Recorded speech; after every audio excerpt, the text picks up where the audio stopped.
நம்மளுடைய இந்த social media fans மட்டுமே கிடையாது. என்னை பொறுத்த வரைக்கும் நீங்கள் எல்லாருமே நம்ம கட்சியினுடைய வர்ச்சுவல் வாரியர்ஸ். RSS கைக்கூலி விஜய், கிறிஸ்தவர்களுக்கு எதிராக செயல்படக்கூடிய விஜய், ஜோசப் விஜய் இப்படின்னு சொல்லி விஜய்க்கு முன்பாக பல்வேறு பெயர்களை பயன்படுத்தி விஜய் அப்படின்னு சொல்லி சமூக வலைதளங்களில் பயன்படுத்திட்டு இருக்காங்க. RSS பற்றி எப்படா உள்ள வந்துச்சுன்னு சொல்லி ஒரு கேள்வி வரும் இல்லையா? ஏன் விஜய் RSSோட தொடர்பு படுத்துறாங்க, ஏன் விஜய் RSS கைக்கூலியா இருக்கிறாருன்னு சொல்லி ஒரு கேள்வி வரும் இல்லையா? அந்த கேள்விக்கு என்ன பதில் அப்படின்னா, இவங்களை பொறுத்த வரைக்கும் திமுக விமர்சனம் பண்ணா அவங்க பாஜகவுடைய பி டீம், அவ்வளவுதான். அது யாரா இருந்தாலும் சரி. விஜய் ஒரு RSS கைக்கூலி, அவர் பார்த்தீங்களா கிறிஸ்தவர்களுக்கு எதிராக பேசிட்டாரு, அவர் வந்து ஜோசப் விஜய்னு வச்சிருந்தாரு முன்னாடி, இப்போ பார்த்தீங்கன்னா வெறும் விஜய்னு வச்சிருக்காருன்னு சொல்லி.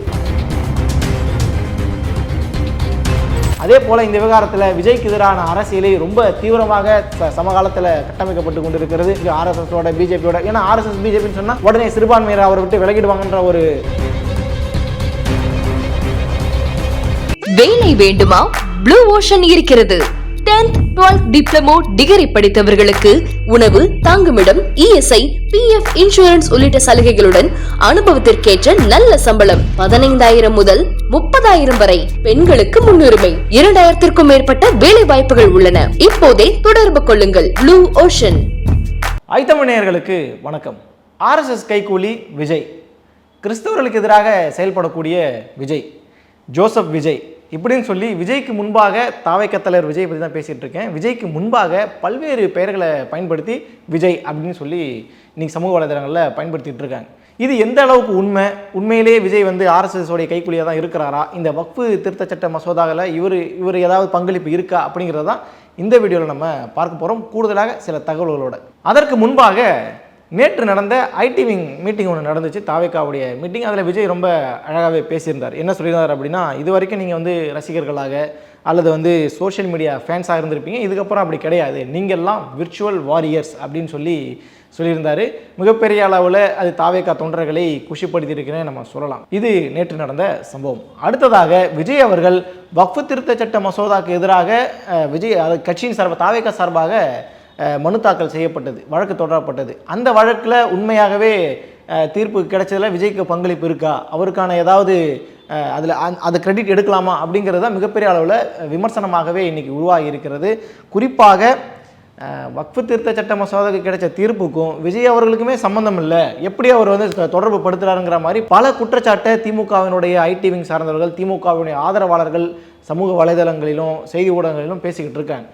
உண்மையிலேயே என்ன நடந்துச்சு அப்படிங்கிறத நம்ம டெல்லியில் இருக்கக்கூடிய நிருபர்கள்ட்ட நம்ம பேசும்பொழுது அவங்க என்ன தகவல் கொடுக்குறாங்க அப்படின்னா, இந்த வக்ஃபு திருத்த சட்ட மசோதாவில் கிடைத்த தீர்ப்பில் அந்த தீர்ப்பினுடைய பங்களிப்பு தாவேக்காவும் சொந்தம் கொண்டாடலாம், அவங்களுக்கும் அதில் உரிமை இருக்குது அப்படிங்கிறத தான் அவங்க குறிப்பிட்றாங்க. குறிப்பாக இந்த வழக்கு சம்பந்தமாக நீதிபதிகள்கிட்ட கேட்கும் பொழுது இந்த வழக்கை வந்து ஏற்றுக்குங்கன்னு சொல்லி கோரிக்கை வைக்கும்போது நீதிபதிகள் இது ஏற்றுக்கொண்டதாகவும், தாவேக்கா தரப்பினுடைய கோரிக்கையை ஏற்றுக்கொண்டதாகவும், அதே போல் அதோடு சேர்த்து இந்த மூத்த வழக்கறிஞர் அபிஷேக் மனு சிங்வி அவர் வந்து தாவேக்கா சார்பாக வாதாடினார்னு சொல்ல ஒரு விஷயத்தை தாவேக்காவினர் சொல்கிறாங்க. ஆனால் அதை வந்து எதிர்த்தரப்பினர் மறுக்கிறாங்க.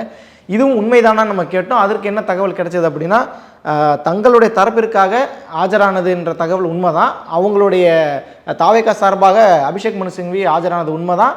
அவர் அவங்களுக்காகவும் வாதாடினார். அந்த அப்படி வாதாடினார்னா இவங்களுக்கும் இந்த பங்களிப்பு இருக்குதானே அப்படிங்கிற ஒரு காரணத்தையும் சொல்கிறாங்க.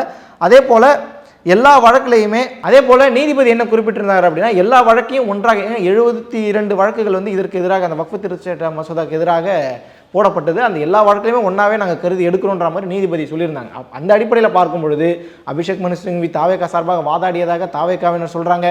டெல்லியில் இருக்கக்கூடிய நிருபர்கள் முக்கிய சோர்ஸ் எல்லாம் சொல்லும் பொழுது சரியாக தான் இருக்குது, இதில் என்ன தப்பு, ஏன் இவங்களை விமர்சனம் பண்ணுறாங்கன்னு நம்ம பார்க்கும் பொழுது தமிழகத்துக்கு வந்தால் தான் அதனுடைய நிலவரமே என்னன்றது நமக்கு புரியுது. என்ன அப்படின்னா, இந்த வக்ஃபு திருத்த சட்ட மசோதாக்கு எதிராக மிகப்பெரிய ஒரு இயக்கமாக திமுக தான் செயல்பட்டு இருக்கின்ற ஒரு பிரச்சாரத்தை தொடர்ச்சியாகவே பண்ணிட்டு இருக்காங்க. சட்டசபையில் தீர்மானமாக நிறைவேற்றினாங்க, பல விஷயங்களை திமுக செஞ்சாங்க, அதில் மறுப்பதற்கு எதுவுமே இல்லை. ஆனால் எதிர்த்தரப்பில் பார்க்கும்பொழுது அதிமுக இதற்கு எதிராக எந்த ஒரு நடவடிக்கையும் எடுக்கலைன்ற தகவலும் வருது. அதே போல் சீமான் அவர்களும் வழக்கு தொடரலைன்ற மாதிரி செய்திகளும் வந்திருக்கு. அதே போல் பாஜக பற்றி நமக்கு தெரியும், அவங்க எதுவுமே பெரிய அளவுக்கு பண்ணலை. அதே போல் கூட்டணியில் இருக்கக்கூடிய திருமாவளவன் உட்பட, வைகோ உட்பட, இஸ்லாமிய கட்சிகள், கம்யூனிஸ்ட் இவங்கெல்லாம் கூட வழக்கு தொடுத்திருந்தாலும் அங்கே மேஜராக வந்து நிற்க போகிறது திமுக தொடுத்ததாக சொல்லப்படக்கூடிய வழக்கு மட்டும்தான் அங்கே பேசப்படும். நாங்கள் தான் வக்ஃபுக்கு எதிராக வாதாடுறோன்ற வாதம் தான், திமுகவினுடைய வாதம் தான் பெரிய அளவில் பேசப்படுங்கிற காரணத்துக்காக எதிர்த்தரப்பில் யாருமே இல்லை, தாவேக்கா மட்டும்தான் இருக்கிறாங்கிறதுனால உடனே அதை என்ன பண்ணுறதுன்னா நிறுத்து போக செய்யணும், அவங்களுடைய அந்த வாதங்களை நிறுத்து போக செய்யணுங்கிறதுக்காக வக்ஃபு திருத்த சட்ட மசோதாவை இவங்க எதுவுமே பண்ணலை, இவங்க கேஸை பெட்டிஷனில் பெண்டிங்கில் இருக்குது, இன்னும் லிஸ்ட் ஆகலை, அது ஜட்ஜி பார்க்கலன்ற மாதிரியான விஷயங்கள்லாம் தொடர்ச்சியாக பேசப்பட்டு இருந்தது. ஆனால் இப்பொழுது அதில் ஒரு கலவையான விமர்சனங்கள்லாம் வந்து நாங்கள் இந்த அளவுக்கு செஞ்சுருக்கிறோம் அப்படிங்கிறதுனால கலவையான விமர்சனங்கள்லாம் வந்துட்டு இருந்தது. ஆனால் தற்பொழுது தாவேக்கா சம்மந்தப்பட்ட முக்கிய பிரமுகர்களே, செய்தி தொடர்பாளர்களே இது குறித்து ரொம்ப தெளிவாகவே நம்மள்ட்ட வந்து பேசியிருக்கிறாங்க. எங்களுடைய பங்களிப்பு எவ்வளோ இருக்குங்கிறதையும் ரொம்ப தெளிவாக பேசியிருக்கிறாங்க. அதை உறுதிப்படுத்தக்கூடிய விதமாக பத்திரிகையாளருடைய செய்திகளும் இருக்குது. அப்போ வக்ஃபு திருத்த சட்ட மசோதாவில் தாவேக்காவுடைய பங்களிப்பு இருக்கான்னு கேட்டால் இருக்குது. அடுத்ததாக இந்த வக்ஃபு திருத்த சட்ட மசோதாவில் ஆர்எஸ்எஸ் பற்றி எப்படா உள்ளே வந்துச்சுன்னு சொல்லி ஒரு கேள்வி வரும் இல்லையா? ஏன் விஜய் ஆர்எஸ்எஸோட தொடர்பு படுத்துறாங்க, ஏன் விஜய் ஆர்எஸ்எஸ் கைக்கூலியாக இருக்கிறாருன்னு சொல்லி ஒரு கேள்வி வரும் இல்லையா? அந்த கேள்விக்கு என்ன பதில் அப்படின்னா, கிறிஸ்தவர்களுக்கு 20,000 கோடி ரூபாய் அளவுக்கு சொத்துக்கள் இருக்குது, அந்த சொத்துக்கள் வந்து வக்ஃபை விட அதிகமாக இருக்குன்ற மாதிரியெல்லாம் ஆர்எஸ்எஸ் உடைய ஆர்கனைசர் அப்படிங்கிற பத்திரிகையில் எழுதப்பட்டிருந்தது. அது பிறகு டெலிட் செய்யப்பட்டுடுச்சு.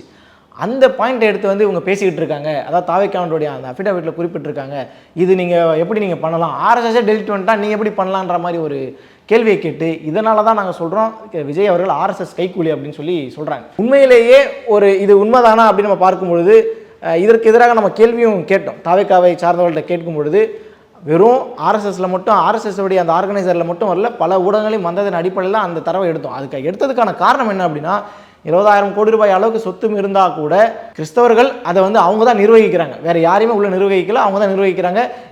இந்துக்களுடைய சொத்துக்கள் எப்படி இந்துக்கள் நிர்வகிக்கிறாங்களோ அதே போல் கிறிஸ்தவர்களுடைய சொத்துக்கள் எப்படி கிறிஸ்தவர்கள் நிர்வகிக்கிறாங்களோ அதே போல் இஸ்லாமியர்களுடைய சொத்துக்களை, வக்ஃபு சொத்துக்களை இஸ்லாமியர்கள் தான் நிர்வகிக்கணும் அப்படிங்கிற அடிப்படையில் தான் நாங்கள் கொடுத்தமே ஒழிய, எங்களை வந்து தேவையில்லாமல் இப்போ ஆர்எஸ்எஸோட சேர்த்து விடக்கூடிய வேலையெல்லாம் திமுக ரொம்ப அழகாகவே செஞ்சுக்கிட்டு இருக்குன்ற குற்றச்சாட்டையும் வைக்கிறாங்க.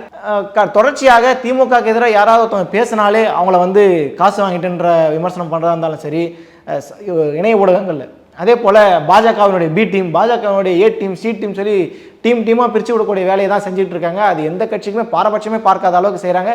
கூடவே இருந்து ஒருத்தர் வந்து பேசிட்டு வெளியே வந்தால் கூட, அவர் ஒரு விமர்சனம் வச்சா கூட நீங்கள் காசு வாங்கிட்டீங்கன்ற அளவுக்கெல்லாம் விமர்சனம் பண்ணிகிட்டு இருக்காங்க.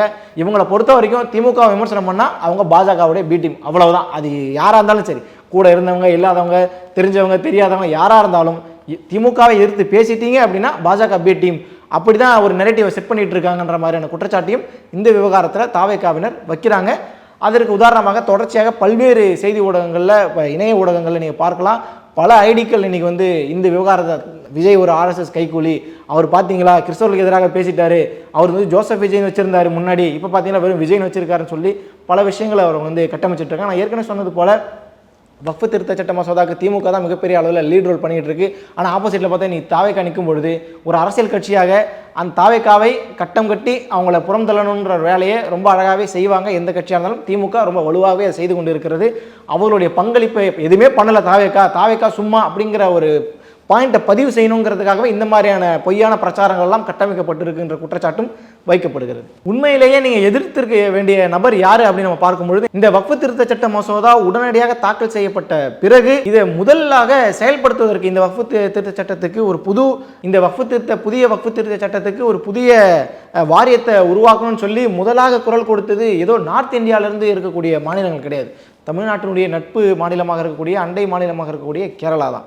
கேரளா யாருங்கிறது நமக்கு நல்லாவே தெரியும். கம்யூனிஸ்ட் சித்தாந்தத்தை செயல்படுத்தக்கூடிய ஒரு மாநிலம், மக்களுடைய பிரச்சனைகளுக்காக குரல் கொடுக்கக்கூடிய ஒரு மாநிலம்னு பல விஷயங்கள்லாம் சொல்லப்பட்டாலும், புதிய சட்டத்துக்கு ஒரு வாரியத்தை நியமிக்க போகிறோன்னு சொல்லி முதலாவதாக கேரளாவிலேருந்து குரல் வந்திருக்கு. அதை எதிர்த்து ஏதாவது பேசுவோம்னு கேட்டால் அப்படி எதுவுமே அவங்க பேசவே இல்லை. அப்போ எது பேசப்படணுமோ, எதை மக்கள்கிட்ட கொண்டு போய் சேர்க்கணுமோ, எது தவறுன்றதை சுட்டி காட்டணுமோ அதையெல்லாம் விட்டுட்டு தங்களுக்கு எதிராக ஒரு அரசியல் செய்கிறாங்க அப்படிங்கிற ஒரே காரணத்துக்காக அவள் செய்யக்கூடிய எல்லா நல்ல விஷயங்களையுமே டேமேஜ் பண்ணுறது, அவங்கள வந்து பாஜகவோட பி டீம் ஆக்குறது, இல்லை ஆர்எஸ்எஸோட ஏ டீம் ஆக்குறது, இப்படி டீமாக பிரிக்கக்கூடிய வேலையெல்லாம் தொடர்ச்சியாக திமுகவினர் கட்டமைச்சிட்டு இருக்காங்க. திமுகவினுடைய பெயரை சொல்லி கட்டமைச்சிட்டு இருக்காங்க, அல்லது திமுகவினுடைய ஐடி விங்கில் இருக்கக்கூடியவங்க கட்டமைச்சிட்டு இருக்காங்கன்ற மாதிரியான செய்திகள் தொடர்ச்சியாகவே வந்துகிட்டு இருக்கு. இந்த விவகாரத்தில் தெளிவாக வேண்டிய விஷயம் என்ன அப்படின்னா, தாவேக்காவினர் இந்த வக்ஃப் புதிய திருத்த சட்ட மசோதாவுக்கு எதிராக கிடைத்த இந்த தீர்ப்பில் அவங்களுக்கு பங்களிப்பு இருக்கான்னு கேட்டால் பங்களிப்பு இருக்குங்கிறது உறுதியாகப்படுகிறது. அதே போல் அவர்கள் ஆர்எஸ்எஸ் கைக்கூலியா அப்படின்ற கேள்வியும் அந்த குற்றச்சாட்டு வச்சாங்க இல்லையா, அந்த குற்றச்சாட்டுக்கு ஆர்எஸ்எஸ் உடைய ஆர்கனைசர் பத்திரிகையில் அந்த மேட்ரு இருந்துச்சு, அதனால் நான் ஆர்எஸ்எஸ் அப்படின்லாம் எப்படி நான் ஏற்றுக்க முடியுங்கிற மாதிரி விஷயத்தையும் சொல்கிறாங்க. அதனுடைய எதுக்காக அதை சுட்டி காட்டணும் அப்படின்னா, அவர் கிறிஸ்தவர்களுடைய சொத்துக்களை கிறிஸ்தவர்கள் நிர்வகிக்கிறாங்க, இந்துக்களோட சொத்துக்கள் இந்துக்கள் நிர்வகிக்கிறாங்க, இஸ்லாமிய சொத்துக்களை இஸ்லாமிய தான் நிர்வகிக்கணும். இந்த பாயிண்ட்டுக்காக தான் நாங்கள் எடுத்தோமே தவிர அதை தாண்டி எந்த ஒரு எண்ணமும் எங்களுக்கு கிடையாது. எங்களுடைய கொள்கை எதிரியே அவங்கள்ட்ட எப்படி நாங்கள் எடுப்போன்ற விஷயத்தையும் பதிவு செய்கிறாங்க. அதே போல் இந்த விவகாரத்தில் விஜய்க்கு எதிரான அரசியலை ரொம்ப தீவிரமாக சமகாலத்தில் கட்டமைக்கப்பட்டு கொண்டு இருக்கிறது. அவரை பல டீமோட இணைச்சு வைக்கக்கூடிய வேலையெல்லாம் நடந்துகிட்டு இருக்கு, ஆர்எஸ்எஸோட பிஜேபியோட. ஏன்னா ஆர்எஸ்எஸ் பிஜேபின்னு சொன்னால் உடனே சிறுபான்மையரை அவரை விட்டு விலகிடுவாங்கன்ற ஒரு நம்பிக்கையில் அப்படி பண்ணுறாங்களா என்னன்றது தெரியல. இதெல்லாம் பெரிய அளவில் கை கொடுக்காதுங்கிற ஒரு நம்பிக்கையை தாவேக்காவினர் ரொம்ப உறுதியாகவே நம்மக்கிட்ட சொல்கிறாங்க. அந்த அடிப்படையில் பார்க்கும் பொழுது இந்த கட்டமைப்புகள் எல்லாம் மிகப்பெரிய அளவில் எடுபடலை அப்படிங்கிறது தான் இந்த வீடியோ வாயிலாக நம்ம புரிஞ்சிக்க வேண்டிய விஷயம். நன்றி.